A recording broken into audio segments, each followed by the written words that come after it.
قندھار اور ہرات پر اپنی توجہ مرکوز کیے ہوئے ہیں اور جنگجوؤں کی جانب سے حملوں میں تیزی آئی ہے۔ تجزیہ کاروں کا خیال ہے کہ لشکرگاہ پر قبضہ طالبان کے لیے ایک بہت بڑی علامتی کامیابی ہوگی۔ برطانوی نشریاتی ادارے کے مطابق جنوبی ہلمند صوبے کے شہر لشکرگاہ میں امریکی اور افغان ایئر فورس کے طالبان کے خلاف لگاتار حملے جاری ہیں، مگر اس کے باوجود طالبان افغان فورسز پر شدید حملے جاری رکھے ہوئے ہیں۔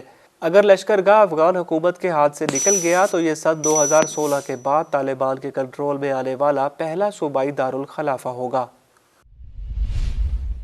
امریکہ کے فوجی مرکز پینٹاگون میں میٹرو اسٹیشن کے قریب فائرنگ ہوئی ہے، جس کے نتیجے میں ایک پولیس افسر ہلاک اور کم از کم 3 افراد زخمی ہو گئے ہیں۔ عالمی خبر رساں ایجنسی کے مطابق امریکہ میں منگل کی صبح پینٹاگون کے داخلی راستے پر فائرنگ ہوئی ہے، جس کے بعد امریکی فوجی ہیڈ کوارٹرز میں لاک ڈاؤن نافذ کر دیا گیا تھا، جسے تقریباً 3 گھنٹے بعد ختم کیا گیا۔ تاہم قرب و جوار میں نقل و حرکت پر تاحال پابندی عائد ہے۔ ایک پولیس افسر ہلاک اور کم از کم 3 افراد زخمی ہوئے ہیں۔ ایک زخمی کو ہیلی کاپٹر کے ذریعے ہسپتال منتقل کیا گیا۔ سماجی رابطوں کی ویب سائٹ ٹویٹر پر پینٹاگون فورس پروٹیکشن ایجنسی نے اس حوالے سے کہا ہے کہ فائرنگ کا واقعہ پینٹاگون ٹرانزٹ سینٹر سے متصل میٹرو بس اسٹیشن میں پیش آیا ہے۔ خبر رساں ایجنسی کے مطابق جائے وقوع کے قریب موجود ان کے نمائندے نے متعدد فائروں کی آواز سنی، جس کے بعد وقفہ آیا اور پھر مزید ایک فائر ہوا۔ ایک اور نمائندے نے بتایا ہے کہ پولیس کی جانب سے باقاعدہ شوٹر کہتے سنا گیا۔ پینٹاگون کی جانب سے جاری بیان میں کہا گیا کہ پولیس کی سرگرمی کے باعث لاک ڈاؤن نافذ کر دیا گیا تھا، جسے 3 گھنٹے بعد ختم کیا گیا۔ پولیس کی تفتیش کے باعث میٹرو کو بھی پینٹاگون سے نہ گزرنے کا حکم دیا گیا ہے۔ امریکی ذرائع ابلاغ کے مطابق جس وقت فائرنگ کا واقعہ پیش آیا اس وقت سیکرٹری دفاع لائیڈ آسٹن اور chairman joint chief of staff mark ملی وائٹ ہاؤس میں صدر جو بائیڈن کے ساتھ میٹنگ میں مصروف تھے۔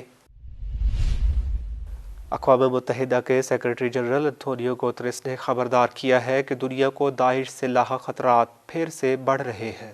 عالمی خبر رساں ادارے کے مطابق اقوام متحدہ کے سیکرٹری جنرل انتونیو گوتریس نے سلامتی کونسل میں ایک رپورٹ پیش کی، جس میں خبردار کیا گیا ہے کہ شام، عراق اور براعظم افریقہ کے کئی ممالک میں مقامی شدت پسند گروہ داعش میں شامل ہو رہے ہیں، جس کے باعث یہ تنظیم دوبارہ منظم ہو رہی ہے۔ رپورٹ میں یہ بھی کہا گیا ہے کہ دہشت گرد گروہ کورونا کے باعث فوجی آپریشن نہ ہونے کا فائدہ اٹھا رہے ہیں۔ کووڈ-19 کی وبا کی وجہ سے دنیا بھر میں ترقیاتی کام تعطل کا شکار رہے، تاہم وبا کے دور میں ٹیکنالوجی کا استعمال میں اضافہ ہوا ہے۔ رپورٹ میں مزید کہا گیا ہے کہ شدت پسند گروہوں نے ٹیکنالوجی سے فائدہ اٹھایا ہے، جبکہ مجموعی طور پر بھی کورونا وبا کے دوران سائبر کرائم میں اضافہ ہوا ہے۔ انٹرنیٹ کا غلط استعمال بڑھ گیا ہے۔ متحدہ عرب امارات کی ریاست فجیرہ کے ساحل کے قریب ایک تیل بردار بحری جہاز مبینہ طور پر حادثے کا شکار ہو گیا ہے۔ عرب میڈیا رپورٹس کے مطابق بحری جہاز خلیج عمان میں داخل ہوتے ہی بے قابو ہو گیا تھا، جبکہ ایرانی چینل کا کہنا ہے کہ تیل بردار جہاز فجیرہ کے ساحل کے قریب بارودی سرنگ سے ٹکرایا ہے۔ میڈیا رپورٹس میں تاحال یہ نہیں بتایا گیا ہے کہ بحری جہاز کا عملہ کس حال میں ہے اور کہاں ہے۔ عملے کے متعلق فی الحال مکمل خاموشی ہے۔ برطانوی خبر رساں ایجنسی کا کہنا ہے کہ جہاز رانی سیکیورٹی سے وابستہ 3 بڑے ذرائع نے خدشہ ظاہر کیا ہے کہ متحدہ عرب امارات کے ساحل کے قریب ایران کی حمایت یافتہ فورسز نے آئل ٹینکر کو قبضے میں لے لیا ہے۔ اس طرح کہا گیا ہے کہ عین ممکن ہے کہ بحری جہاز ہائی جیک ہو گیا ہو۔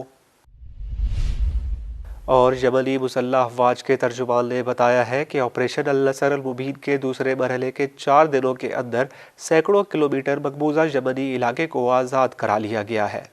بین الاقوامی نیوز ایجنسی کے مطابق یمنی مسلح افواج کے ترجمان بریگیڈیئر جنرل یحییٰ سری نے جنوبی یمن کے صوبے البیضاء میں یمنی فورسز اور مزاحمتی گروہوں کی کامیاب پیش قدمی کا اعلان کیا ہے۔ رپورٹ کے مطابق فوجی دستوں اور مزاحمتی گروہوں نے آپریشن کے دوران جنوبی یمن کے صوبہ البیضاء کے شہر نعمان میں اقبا القانزہ کے علاقے آزاد کرا لیے ہیں۔ انہوں نے اس بات پر زور دیا کہ اس فتح نے داعش اور القاعدہ کے تکفیری عناصر اور ان کے سعودی، اماراتی اور امریکی حامیوں کے خلاف ایک بڑی رکاوٹ پیدا کی ہے۔ یحییٰ سری نے کہا کہ آپریشن النصر المبین کے دوسرے مرحلے کے 4 دنوں کے اندر سینکڑوں کلومیٹر مقبوضہ یمنی علاقے کو آزاد کرا لیا گیا ہے۔ یمنی مسلح افواج کے ترجمان نے بتایا کہ صوبہ شبوہ کے شہر بیجان کے قریب فوج کے دستے اور مزاحمتی گروہ چاروں اطراف میں موجود ہیں اور وہ سعودی اتحاد کے خلاف پیش قدمی جاری رکھے ہوئے ہیں۔